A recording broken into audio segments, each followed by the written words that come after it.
на камата во овој период од 10 или јас не знам во кој период ќе се враќа каматата, очигледно дека мора да си ги прибираме по ефикасно јавните давачки, буџетските приходи за да обезбедиме лесен, во наводници нема лесен, бидејќи ова е перпетум мобиле ако стално се задолжувате, а не враќате. Во еден момент враќате, тој случај на Грција.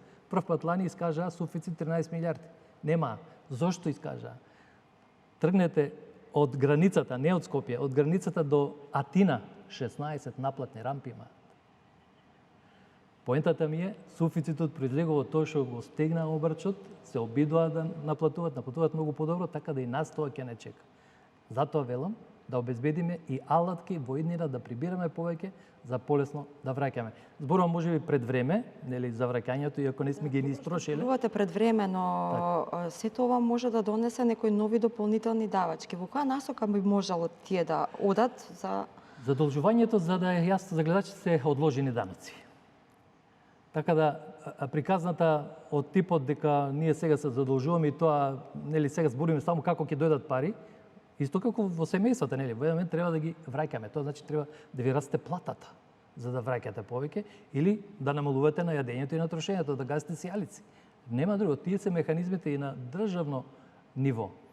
Сега, би било идеално, значи растот да го засилиме на бруто домашниот производ, да обезбедиме нов прилив, нови даноци, зголемено вработување, зголемено ДДВ, зголемено обрат и така натаму. Тоа е режимот на враќање.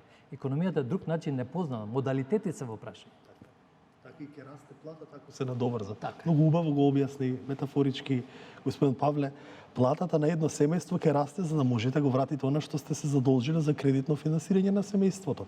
Значи платата кај нас е растот на GDP кој што ќе треба да биде поттикнат од компанииве кои што сега ние треба да им помогнеме да вбризгаме пари, за да они имаат индиректно работлива ангажираност на инвестицијскиве проекти кои ги гледаме, па така ќе го зголемиме даночното плаќање од 30% на 40%, за да може да биде. Тоа е логиката. Логиката е таа.